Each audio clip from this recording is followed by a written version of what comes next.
in our last program together, I was chatting with Gerald Williams, well known for his tennis commentary, probably better known than most by tennis lovers in the country. And we chatted about his career, and we came to the place where tragedy hit his life in the breakdown of his marriage. And he honestly told us how his life came to absolute rock bottom. And although he had a Bible in the house that he never particularly read, there came this night when he took that Bible to bed with him and just cried out to God for his help. Gerald, welcome back to this On the Road program, and might I say also to the lovely seaside town of Clevedon. You cried out to God, you told me. Can you honestly tell me today that God answered you in some way? Oh yes, he did. In which way? Well, first of all, he had, I didn't recognize it as such, but he had brought within my scene, yes,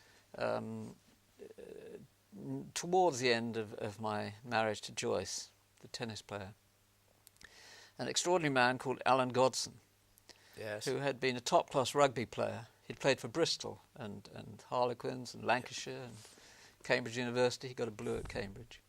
And he was at that time a vicar in Toxteth.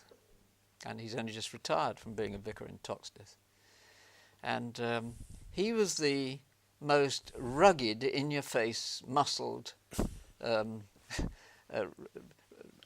I would have used the phrase religious person. I wouldn't have said Christian because that wasn't the sort of word I would use. I'd ever met. And I remember the first time I ever met him, it was a tennis tournament in Manchester I was covering, and he asked me where I stood before Christ. As bluntly as that? And if he hadn't been 15 stone and looked like a pub chucker out, I would probably put one on him. But I said C of E, or something wet like that. But he was a rock to me, an absolute rock to me through this devastation that I was going through. I mean, I could ring him up, and did a few times, I'm sure, at sort of 2 o'clock in the morning in his vicarage in Toxteth. Yeah.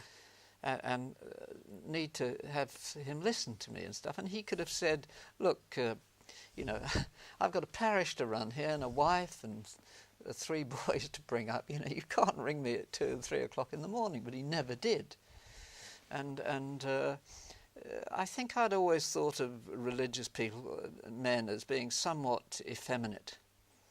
And Alan was the exact opposite of that. He was a toughie. He was a very tough guy and still is. And there was something about him that he could withstand anything, ridicule, rejection, anything. And he just sort of took it all with a laugh. And he was an amazing man. So was it he led you to Christ? Yes, really, he did, really. Basically. Well, I mean, yes, in that he showed me the reality of a Christian life, which I hadn't really seen expressed quite like that before. I mean, lots of people who come across him find him very difficult. Yeah. Because if a bus stops outside his vicarage in Toxteth at the traffic lights, he'll go and ask the driver, "Do you know where you're going?" That's the kind of man he is. That's a very good question for a bus driver. J. John is another one who does that sort of stuff. Can I just say this to you now? Clear this up for me. You have said, in as much as I can understand, that you knew about God. Obviously you would, because you'd been carrying the bags around when you were 9 years of age or whatever you were doing and singing. But you didn't know God. Okay? Yeah. Now, there are the crowds of people who will be saying, well, we know all there is to know about God. Tell me, what's the difference between knowing about God and knowing God? Well, Ron, if I could say that I've been a Christian something like 27, 28 years now. Yes.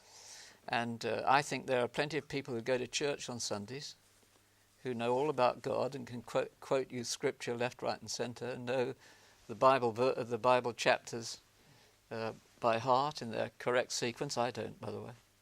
I'm one of these people who always pretends I know where it is and then looks at the thing in the front. Yeah. And these, I do the same. well, there you are. But I mean, there are people, and there are plenty of them around, I think, but they've never had a personal invasion of the life of Christ, so that he becomes part of you. Now, whether you want to give that a... I want to, okay, you made a statement there. They've never had a personal invasion of the life of Christ. Okay, I want to get that. How do I get it? Ask for it. As simple as that. Yeah, ask and you shall receive. Yeah. What do you think then? What did Christ do in order to make that a possibility for you and for me? He died for me. He died for us, all of us, on the cross. And he died not only to take away the sin of the world, to take the rap for me, Yeah. but also to make it possible that by his Spirit he could come and live within us. But we have to ask him, and then we have to receive him. Okay, now, here you are, a fellow who's done it all, rock bottom, calling out to God to help you, have mercy. You say he answered. What difference did it make in your life? Alan Godson connived is the word really, because there was a certain amount of delusion going on there. He arranged for me to go out to Orlando, Florida, to spend 10 days with a group of 12 British sportsmen, all of whom are Christians. Yeah. And we spent 10 days in Orlando, Florida, in a hotel with 150 American gridiron footballers and their dolly bird wives. And I was the only one who wasn't a Christian, though I would still have said C of E. And I had never, I mean, I saw there 150 Alan Godsons. I mean, anything more horrendous than that, I can't imagine. But here are all these famous American football stars, and we would listen to a wonderful man called Bill Bright, Dr. Bill Bright, every morning. He'd teach from Scripture for about 3/4 of an hour, and I'd never heard anything like that. I'd never heard anybody explain the Bible in a way that satisfied my meager intellect. I mean, I must say this, you know, I think that,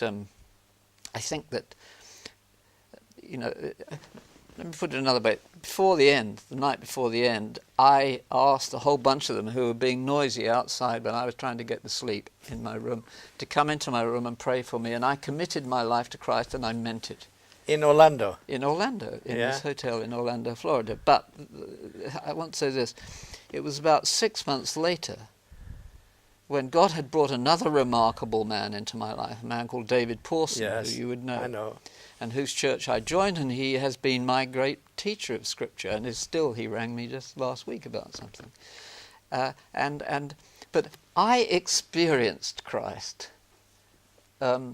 before I understood the theology of Christ. Yeah. It was the wrong way round, but I don't think God cares about that. I mean, I knew him as a reviver, a forgiver, a giver of new life. I knew him long before I could debate the theology. That's pretty good. But I have to, you see, to say to David Pawson especially, my appreciation of the fact that he did, not just me, but everyone at Millmead in Guildford. We used to listen to him preach for 50 minutes, 3 times a week, you know, twice on Sundays and then on Tuesday, Wednesday. Well, I think the way you did it is not bad. It's worked out okay. It's worked out terrifically. Yes. Now then, I can imagine, I'm using a bit of Welsh imagination at the moment, and we're going off to the tennis circuit, and there's a bit of chatter going on. Have you heard the latest about Gerry Williams? No, I haven't heard the latest about Gerry Williams. Tell me, what is the latest about Gerry Williams? Well, do you know, he's got religion. He's gone all religious, or he's had a breakdown or something. Now, I am going to give you, on this program, Gerry, the chance to put the record straight. Did you get religion, or did you go religious? Or did you have a breakdown, or something else? Okay, let me say first of all, on the tennis circuit, what was the reaction? Well, the reaction among the group of tennis players who at that time, we're talking of top tennis players, top professionals, who would hold regular Bible studies on the tour. Yeah.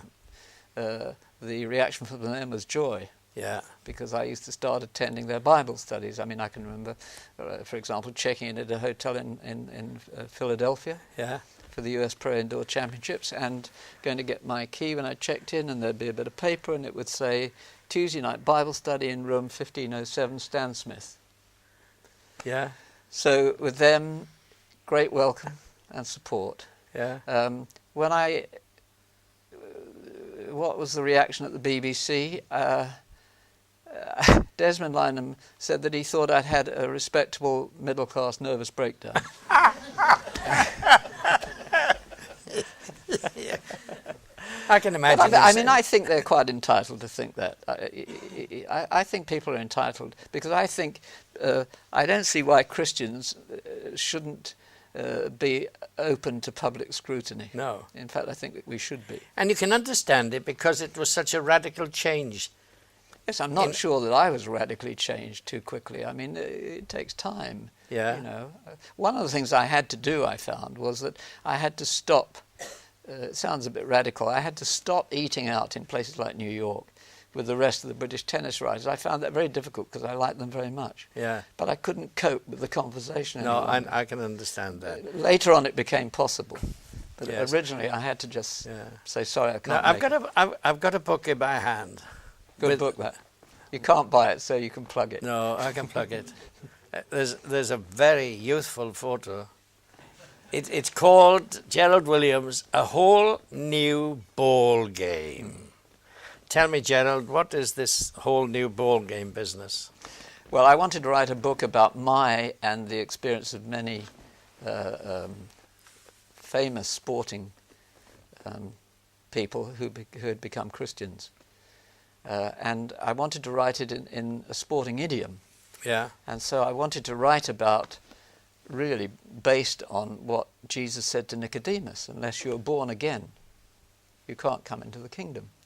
And it seemed to me that the best sporting parallel was a whole new ball game. Oh, but, right, now, you've used a phrase that I want to take you up on. We hear a lot of talk today about, oh yes, he's a born-again Christian. What exactly do you mean by that phrase, born again? What is this born again business, really? Well, the first thing is that, as you know, Jesus said that. Yeah. And as you know, a lot better than me, that the whole of the New Testament is talking about if anyone is in Christ, is a new creation, and it goes on. It's all about regeneration. Yeah. And it seems to me that though some people, and some people definitely do, quibble about the phrase born again, they need to argue with Jesus Christ and the Bible. That's who they need to argue with, because it's there. In fact, I was ticked off once after I'd spoken at St. David's Cathedral, no less. I get very important invitations, Ron. You do? And I was ticked off once by somebody, a vicar, I think, for talking about being born again. Yeah. And I at that time I was sufficiently modest that I was prepared to listen to criticism. So I thought, well, maybe I shouldn't say that. And so I thought what I would do is I get the scissors out and I get hold of my New Testament and I'd start to cut out every reference to being born again or born from above or being a new creation, all those things. I'd start cutting them out. But it was coming up to Christmas time and I remember going to the carol service at some church and we were singing this old carol, Born to Give Us Second Birth. And I thought we would better cut that out as well. And I came to the conclusion that really, you might as well rip the whole of the New Testament out and chuck it in the fire because it's all about what happens when Jesus Christ comes into your heart. That's what he does. And creates a new creature. And creates a new creature. And I don't think it's possible, actually, to be a Christian and yet not having been born again, whether people like the phrase or not. Very good. I like that answer. I'll include that. Okay. It's very good. If you would. Can you tell me, there are lots of people, sportsmen, top pop people, for instance, top business people, they seem to have it all sorted out in life and everything's going well for them. And yet, they will tell you privately sometimes that there is an emptiness in their life. I'm sure you've known people. Yes, I mean, like I can remember, and I'm sure she won't mind me saying this, I can remember Sue Barker telling me once, years ago, that she'd just won one of the most important tournaments she'd ever won. And she'd done all the television interviews, and she'd driven back to, she used to have an apartment opposite a cricket ground in Wimbledon by the village. Yes. And about 3 or 4 hours later, she's sitting alone in her apartment in Wimbledon, crying her eyes out. I think the reason that sportsmen and women are so often are prepared to look at the emptiness in their lives is because they discovered at a much younger age than most people that it doesn't matter what you achieve, whether you've scored the winning try at Twickenham or Millennium Stadium, or whether you've hit the winning run at the Oval, or whether you've scored 6 goals for Crystal Palace, which is not beyond the bounds of possibility. I would say it is, but I won't argue about that. No. But it doesn't matter what you've done. It doesn't matter whether you become a great star like Cliff Richard. There's still an emptiness because God made us that way. What was it, Pascal, the French mathematician? Yes. He said, God made us with a God-shaped hole, and nothing but God can fill that hole, and it's true. Yeah. Now, most people, in my experience, don't discover that until they're about 50 or 60. You know, they become managing director of their company, they become famous or wealthy or whatever, they've climbed the Himalayas, they have great power and influence, they're probably big in politics, and they're thinking, well, you know, I've done all that, but I've still got this emptiness.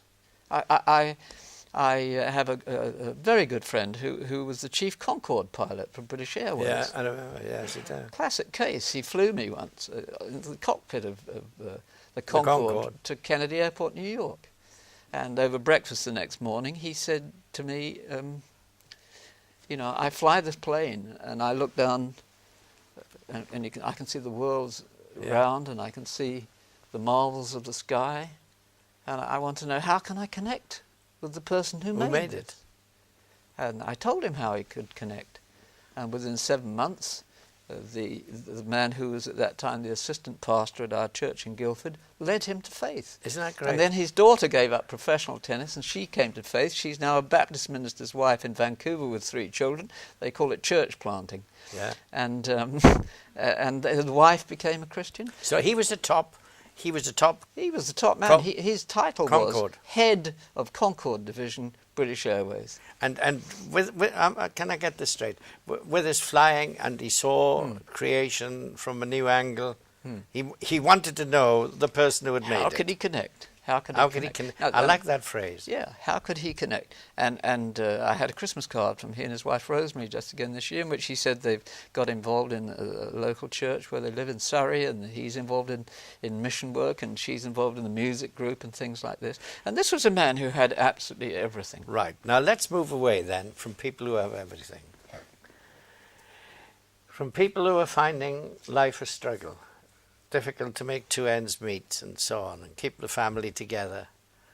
Do you think that those people have this God-shaped hole that only God can fill, this kind of vacuum? Yes, I mean, I think everybody has it. I think a lot depends on the Christians you've come across, or the churchgoers you've come across, because there are some pretty miserable churchgoers around, aren't there? And some pretty mean-spirited churchgoers. I mean, you haven't been to Clevedon before. No, well, I have actually. Yeah. No, but I mean, you know, evil Christians didn't end with the Crusades. They're still around. Yeah. But the vast majority, in my experience, of people who, you know, who know the indwelling of Christ, are the most wonderful people.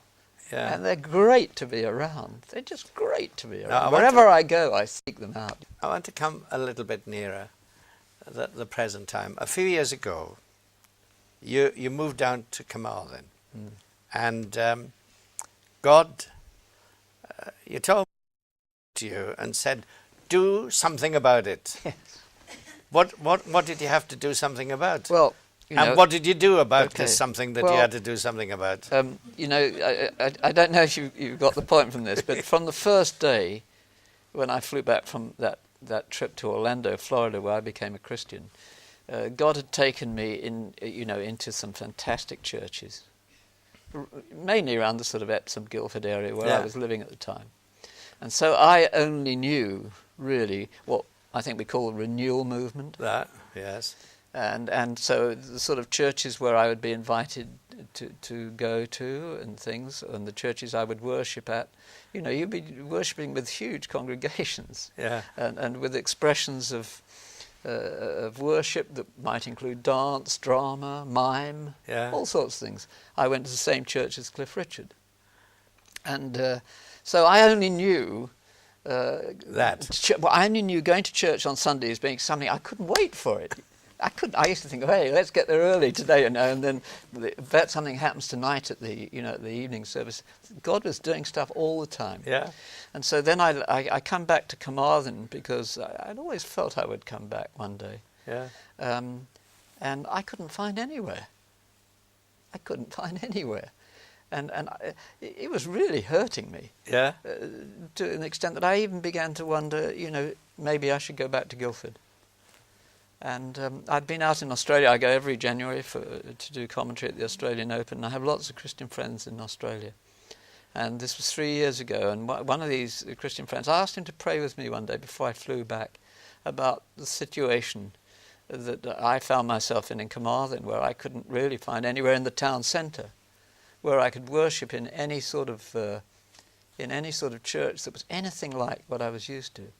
And he said to me, sometimes God's saying to you, you better do something. And I pondered that, and I came back and I rang a man called Dr. Gerald Williams, who you may have heard of. Yes. I got his name out of the Yellow Pages. and I said, did you ask him if he could use one of his churches? Yeah. And he so said, you started. What for? And I told him. Yeah. I said, we wanted to hold a Sunday night renewal service in this church in the town centre in Carmarthen, and it would be contemporary in style and charismatic in theology. And he said, yes, what do you want me to say? I said, whether you affirm it. And he said, I gladly affirm it. That's good. So has that been going 3 years? Yeah. I want to just close again with a bit of Welsh imagination. It's Seoul in Korea. It's the Olympics. It's the closing day. And you would like to be at the closing ceremony. But anyway, you walked home to the hotel, or walked to the hotel where you were staying. And the amazing thing to you was that on the road, they still had the ropes up to prevent people moving off the pavement onto the road.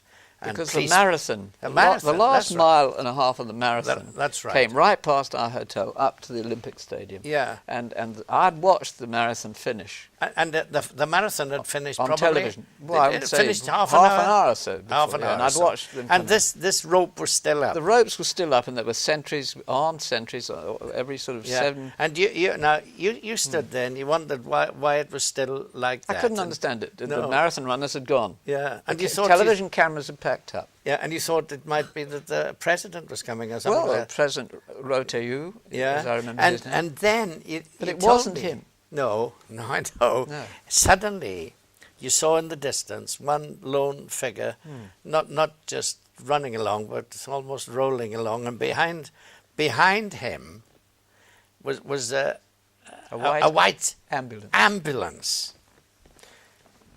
Who was he then? Well, as this apparition came closer into view, people were sort of going like that, and I thought, well, what is this? And I realised that this was the last runner in the Seoul Olympic Games. Half an hour late. Half an hour behind anybody else, and he was barely conscious. And he was sort of swaying across the road, and wouldn't have been aware that there was this ambulance right behind him. As soon as he dropped, they were going to pick him up. And I stood there, and as he came alongside, I can't say this has happened to me so many times, but I suddenly was quite overcome. Did God speak to you? Yeah. What did he say?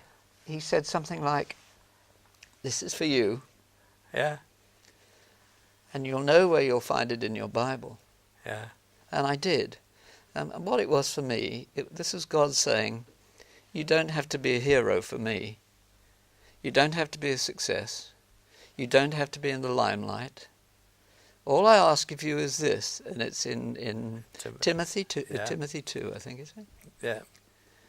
All I ask of you is this, that first of all you get in the race, and then having got in the race, you finish the race.